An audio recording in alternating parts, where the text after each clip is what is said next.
ഞാൻ ഒരു കാര്യം മാധ്യമങ്ങളോട് ഇപ്പൊ അറിഞ്ഞതിൽ സൂചിപ്പിക്കാൻ നോക്കുകയാണ്. ഇവിടെ ആരും ആരുടെയും കോലം കത്തിക്കുന്നില്ലല്ലോ. ഇവിടെ ഒരു കട്ടൌട്ടിൽ പാലഭിഷേകം നടത്തണമെന്ന് ഇവർ പറയുന്ന ലെജിറ്റിമേറ്റ് ആയ ഒരു ഡിമാൻഡ് അല്ലേ? അതായത് ബഹുമാനപ്പെട്ട ഒരു ജഡ്ജി, ആദ്യമായിട്ടായിരിക്കും ഇന്ത്യയിൽ ഒരു ജഡ്ജിക്ക് പാലഭിഷേകം AKMA എന്ന് പറയുന്ന ഒരു സംഘടന കൺസീവ് ചെയ്തത്. അപ്പോ യാതൊരു രീതിയിലും പ്രകോപനമില്ലാത്ത ഒരുപാട് പേർ, ഞങ്ങളുടെ അക്കം ശ്രീ അജിത് കുമാർജിയെ സപ്പോർട്ട് ചെയ്യുന്നവർക്കൊക്കെ കോലം കത്തിക്കണമെന്നൊക്കെ സോഷ്യൽ മീഡിയയിൽ പല ആൾക്കാരെ പേരെടുത്ത് പറയാൻ തെറ്റൊന്നുമില്ല. കമാൽ പാഷ സാർ പറഞ്ഞ കാര്യത്തിന് അദ്ദേഹത്തിന്റെ കോലം കത്തിക്കണമെന്ന് പറയുന്ന ആൾക്കാരുണ്ട്. അങ്ങനെയല്ല, പകരം ബഷീർ സാറിന്റെ കട്ടൌട്ടിൽ പാലഭിഷേകം നടത്തുന്നതിന് എന്ത് അനീതിയാണ് ഇവർ കാണുന്നത്? ഇനി ഞാൻ ഒരു കാര്യം വളരെ വിനയത്തോടെ ചോദിച്ചോട്ടെ, രാഹുൽ ഈശ്വറോ അല്ലെങ്കിൽ അജിത് കുമാർജിയോ ജീമോൻജിയോ ഇവിടെ ആരെങ്കിലും നാളെ ഈ ഷാരൻ ഗ്രീഷ്മയെ കൊന്നതിന് ശേഷം ഷാരനെ ന്യായീകരിച്ച് ടിവിയിൽ വന്നിരുന്ന് സംസാരിച്ചാൽ ഞങ്ങളെ പിടിച്ച് ജയിലിലിടില്ലേ? നേരെ തിരിച്ച് കമാൽ പാഷ സാറിനെ പോലൊരു ഹൈക്കോടതി ജഡ്ജി, ഇന്നലെ നിങ്ങൾ എല്ലാം കണ്ടു കാണും, എല്ലാ ചാനലിലും ഇവിടുന്ന് പറയുകയാണ്, ഗത്യന്തരമില്ലാതെ ഗ്രീഷ്മ ഷാരനെ കൊന്നതാണ്. ഷാരൻ യഥാർത്ഥത്തിൽ പുണ്യാളനൊന്നും അല്ലല്ലോ.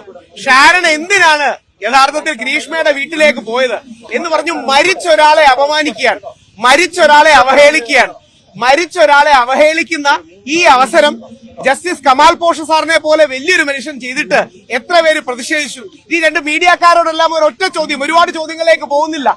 ഈ കേസിലെങ്കിലും ഗ്രീഷ്മ വേട്ടക്കാരിയും ഷാരോൺ ഇരയുമാണെന്ന് സമ്മതിക്കൂ? ടിവിയിലെ പലരും സംസാരിക്കുന്നത് കേട്ടാൽ ഷാരൻ യഥാർത്ഥത്തിൽ വേട്ടക്കാരനും ഗ്രീഷ്മ ഇരയുമാണ് എന്നുള്ള രീതിയിലാണ് സംസാരിക്കുന്നത്. ഗ്രീഷ്മ ഗത്യന്തരമില്ലാതെ ചെയ്തതാണ്, ഗ്രീഷ്മയ്ക്ക് പറ്റിപ്പോയി, ഗ്രീഷ്മയ്ക്ക് മറ്റു മാർഗങ്ങളില്ലായിരുന്നു, കോർണർ ചെയ്തു. നിങ്ങളിൽ എല്ലാരും കേട്ടൊരു വാക്കുണ്ടാവും കമാൽ പാഷ സാറിന്റെ, അന്തസ്സായി കഷായം കൊടുത്തു. രാഹുൽ ഈശ്വർ പറയണല്ല, നിങ്ങളെല്ലാം TV ചാനൽ കേട്ട് കാണും. അങ്ങനെ ഒരു ചലഞ്ചിന്റെ ഭാഗമായി അന്തസ്സായിട്ട് അങ്ങ് ഇത് എടുത്തു കൊടുത്തു. ഇത് രാഹുൽ ഈശ്വർ ഷാരോണെ കുറിച്ച് പറഞ്ഞിരുന്നെങ്കിൽ, ഇവിടെ നിൽക്കുന്ന AKMAക്കാര് ഷാരോൺ ആണ് ഗ്രീഷ്മയെ കൊന്നിരുന്നെങ്കിൽ ഷാരോണിനെ ന്യായീകരിച്ച് പറഞ്ഞാൽ നമ്മളെ അറസ്റ്റ് ചെയ്യൂലേ?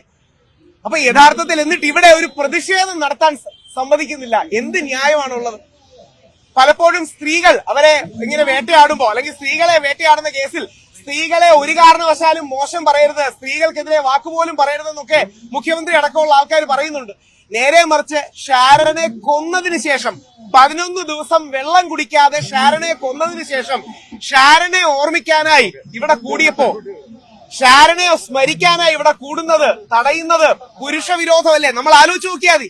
നാളെ നമ്മൾ ആണുങ്ങൾ അങ്ങനെ ആരെങ്കിലും വിഷം കൊടുത്തു മരിച്ചാൽ ആ വ്യക്തിക്ക് അനുകൂലമായ ഒരു സ്മരണയോ ഒരു പരിപാടിയോ സംഘടിപ്പിക്കാൻ സമ്മതിക്കില്ല. ഞാൻ മനസ്സിലാക്കുന്ന പോലീസുകാർ കട്ടൌട്ട് എടുത്തോണ്ട് പോയി, ഒരു ജഡ്ജിയുടെയാണ്.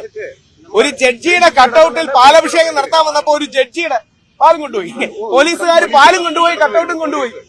ഈ നാട്ടിലെ പുരുഷ വിരോധം തെളിയിക്കാൻ ഇതിനപ്പുറം ഒരു കാര്യം ആവശ്യമുണ്ടോ? ഞാൻ അതുകൊണ്ടാണ് പറയുന്നത്, ഞങ്ങൾ പുരുഷ കമ്മീഷൻ വേണം തുടങ്ങി ഒരുപാട് കാര്യങ്ങൾ റേസ് ചെയ്തു. ഇന്നലെ അജിത് കുമാർജിയോടൊപ്പം കമ്മ്യൂണിക്കേറ്റ് ചെയ്തിരുന്നു. നിയമസഭയിൽ പോയി ശ്രീ എൽദോസ് MLA കണ്ടു. എൽദോസ് MLAക്ക് ഒരു ഡ്രാഫ്റ്റ് കൊടുത്തു. വനിതാ കമ്മീഷൻ പോലെ, യുവജന കമ്മീഷൻ പോലെ ഒരു പുരുഷ കമ്മീഷൻ വേണം എന്ന ഡ്രാഫ്റ്റ് കൊടുത്തു. അത്തരം കാര്യങ്ങളൊന്നും മാധ്യമങ്ങൾ ശ്രദ്ധിക്കാറില്ല, പലപ്പോഴും വേണ്ട രീതിയിൽ ശ്രദ്ധിക്കാറില്ല. ഇന്ന് വളരെ ജെന്യുവിനായി ഒരു ജഡ്ജിയുടെ, അതും ബഷീർ സാറിനെ പോലെ പ്രഗത്ഭനായ ഒരുപാട് മേഖലകളിൽ കഴിവ് തെളിയിച്ച ഒരു ജഡ്ജിക്ക് പാലഭിഷേകം ചെയ്യുമ്പോ അത് വയലൻസ് എങ്ങനെയാകും? അപ്പോ ഇതാണ് ഈ നാട്ടിലെ പുരുഷന്മാരുടെ അവസ്ഥ എന്ന് മാത്രം ഓർത്താൽ മതി. നിങ്ങൾ, എനിക്ക് ഉറപ്പുണ്ട് ഒരു മീഡിയക്കാർക്ക് ഉള്ളിൽ തോന്നി, എല്ലാവർക്കും അത് ഉള്ളിൽ തോന്നി കാണും, ആരും ഷാരനെ ഒന്നും അങ്ങനെ വേട്ടക്കാരൻ വിളിക്കില്ല. പക്ഷേ ജഡ്ജി ആയിരുന്ന, ഹൈക്കോടതി ജസ്റ്റിസ് ആയിരുന്ന ഒരു കമാൽ പാഷ സാറ് യഥാർത്ഥത്തിൽ ഷാരനെ കുറിച്ച് പച്ചക്കള്ളങ്ങൾ ടിവിയിൽ ഇരുന്ന് പറയാണ്. കോടതി വിധിയിൽ തെളിയിച്ച കാര്യങ്ങൾ പോലും കള്ളം പറയാണ്.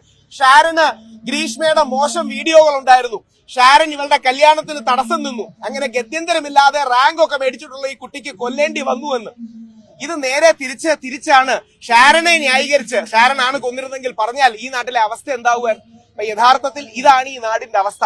അതുകൊണ്ടാണ് പ്രത്യേകിച്ച് വനിതകളും കൂടെ നിൽക്കുന്നുണ്ട്. പുരുഷ കമ്മീഷന്റെ ആവശ്യം അവരോടും കൂടി അഭ്യർത്ഥിക്കാനുള്ളത്, പുരുഷൻ ഇവിടെ നിയമപരമായി യാതൊരു സംരക്ഷണവും ഇല്ല, പുരുഷൻ ഇവിടെ നിയമപരമായി യാതൊരു കാര്യവുമില്ല. ഇവരൊക്കെ കൊടുത്ത പല കംപ്ലൈന്റുകളും പോലീസ് ഗണിച്ചിട്ടില്ല. ഞാനിപ്പോ ഒരിക്കൽ പറയുകയുണ്ടായി, സാക്ഷാൽ നിവിൻ പോളി കൊടുത്ത കംപ്ലൈന്റ് ഗണിക്കുന്നില്ല, പിന്നാണോ നമ്മൾ കൊടുത്ത കംപ്ലൈന്റ് ഗണിക്കുന്നത്? ഉമ്മൻചാണ്ടി സാറിനെ വേട്ടയാടിയ സരിതയ്ക്കെതിരെ പരാതി എടുക്കുന്നില്ല, പിന്നാണോ പുള്ളിയെ വേട്ടയാടിയ സ്ത്രീക്കെതിരെ അല്ലെങ്കിൽ പുള്ളിയെ വേട്ടയാടിയ ആൾക്കാർക്കെതിരെ പരാതി എടുക്കുന്നത്? ഇതാണ് നമ്മുടെ നാടിന്റെ അവസ്ഥ. ഇവിടെ കൂടി നിൽക്കുന്ന പോലീസുകാരോട് ഏറ്റവും ബഹുമാനത്തോടെ പറയാനുള്ളത്, ഈ കട്ടൌട്ട് എടുത്തുകൊണ്ട് കൊണ്ടുപോയ ആർജവം ആ നിവിൻ പോളിക്കെതിരെയുള്ള വ്യാജ പരാതിക്കാർക്കെതിരെ ഒരു FIR ഇടാൻ കാണിക്കുകയാണെങ്കിൽ അത് വലിയ കാര്യമാവുക. ഇവിടെ കട്ടൌട്ട് എടുത്തുകൊണ്ട് പോകാൻ കാണിച്ച ആർജവം ഇവിടെ കട്ടൗട്ട് എടുത്തോണ്ട് പോയി, പാൽ എടുത്തോണ്ട് പോയി, ഇവർക്ക് നോട്ടീസ് കൊടുക്കാൻ കാണിച്ച നോട്ടീസ് തന്നിട്ടുണ്ടല്ലോ. ഒരു സെക്കൻഡ് പറഞ്ഞ സന്തോഷമായി. അതായത് വിദ്വേഷ പ്രസംഗവും മറ്റും നടത്താൻ പാടില്ല. ഇന്നേ വരെ അങ്ങനെ ഒരു വിദ്വേഷ പ്രസംഗവും ആരും നടത്താറില്ല. ഞങ്ങളൊക്കെ വളരെ ആലോചിച്ചാണ് ചെയ്യുന്നത്. ഇതേപോലൊരു നോട്ടീസ് നിവിൻ പോളിക്കെതിരെ വ്യാജ പരാതി കൊടുത്ത വ്യക്തിക്ക്, അല്ലെങ്കിൽ എൽദോസ് കുന്നപ്പള്ളിക്കെതിരെ വ്യാജ പരാതി കൊടുത്ത വ്യക്തിക്ക്, ഉമ്മൻചാണ്ടി സാറിനെതിരെ വ്യാജ പരാതി കൊടുത്ത വ്യക്തിക്ക് പോലീസുകാർ ഈ പേപ്പറിന്റെ വിലയെങ്കിലും ഞങ്ങൾ ആണുങ്ങളുടെ ജീവിതത്തിനും ആണുങ്ങളുടെ കരിയറിനും നൽകണമെന്ന് വളരെ താഴ്മയായി അഭ്യർത്ഥിക്കുകയാണ്. നമ്മുടെ നാടിന്റെ അവസ്ഥ ഇതാണ്. അതുകൊണ്ടാണ് അതിശക്തമായ ഒരു പുരുഷ കമ്മീഷന്റെ ആവശ്യം ഉണ്ടാകുന്നത്. AKMA പോലുള്ള സംഘടനകൾക്ക് പ്രതിഷേധിക്കേണ്ടി വരുന്നത് ഇങ്ങനെ പ്രതിഷേധിച്ചാലേ നാട്ടുകാർ കേൾക്കുന്നുള്ളൂ, ഇങ്ങനെ പ്രതിഷേധിച്ചാലേ നിങ്ങൾ മനസ്സിലാക്കുന്നുള്ളൂ. വേറൊരു രീതിയിൽ മനസ്സിലാക്കുന്നില്ല. ആ പ്രതിഷേധത്തെ പോലും തടയാൻ പോലീസ് കാണുന്നത് എന്ത് അർത്ഥത്തിലാണ്? ഞാൻ ഈ ഒരു ചോദ്യം കൂടെ ചോദിച്ചു നിർത്താം. എത്രയോ സിനിമകൾക്ക് പാലഭിഷേകം നടത്താറുണ്ട്. നമ്മുടെ വിജയുടെ സിനിമ വരുമ്പോ ഒക്കെ നടത്താറില്ലേ? ഈ പാലഭിഷേകത്തെ ക്രിമിനലൈസ് ചെയ്യുന്ന ഒരു ആറ്റിറ്റ്യൂഡ് നല്ലതാണോ? ഒന്നുമില്ല. ഒരു പാലഭിഷേകം നടത്തുക, അതിനെ ക്രിമിനലൈസ് ചെയ്യുന്ന ഈ ആറ്റിറ്റ്യൂഡ് എവിടെ നമ്മുടെ നാടിനെ കൊണ്ടെത്തിക്കും എന്ന് ഓരോരുത്തരും ചിന്തിക്കണം. പോലീസിന്റെ നടപടിയിൽ അതിശക്തമായി പ്രതിഷേധിക്കുന്നു. പോലീസുകാർ ചിന്തിക്കേണ്ട കാര്യം, നിങ്ങളെന്ന പുരുഷന്മാർക്ക് നാളെ കള്ളക്കേസ് വന്നാൽ ഞങ്ങളെ പോലെ കുറച്ചുപേരെ കാണൂ എന്നവർ മറക്കാതിരുന്നാൽ വളരെ നന്നായിരിക്കും. നിങ്ങളെ പോലെ ഒരു കാര്യം കൂടെ, എല്ലാ പുരുഷന്മാർക്കും വേണ്ടിയാണ് ഒരു കാര്യം കൂടെ, അതായത് മാധ്യമങ്ങളോടും കൂടിയാണ്. നിങ്ങളുടെ ഇടയിലുള്ള ഒരു പ്രമുഖ മാധ്യമ പ്രവർത്തകൻ, പേരും കൂടെ തന്നെ പറയാം, ഡോക്ടർ അരുൺകുമാറിനെ പോലൊരു വ്യക്തി ഹൈക്കോടതി പറഞ്ഞത് കേട്ടില്ലേ പോലീസുകാരോട്? പബ്ലിസിറ്റിക്ക് വേണ്ടിയാണോ കേസ് എടുക്കുന്നത്?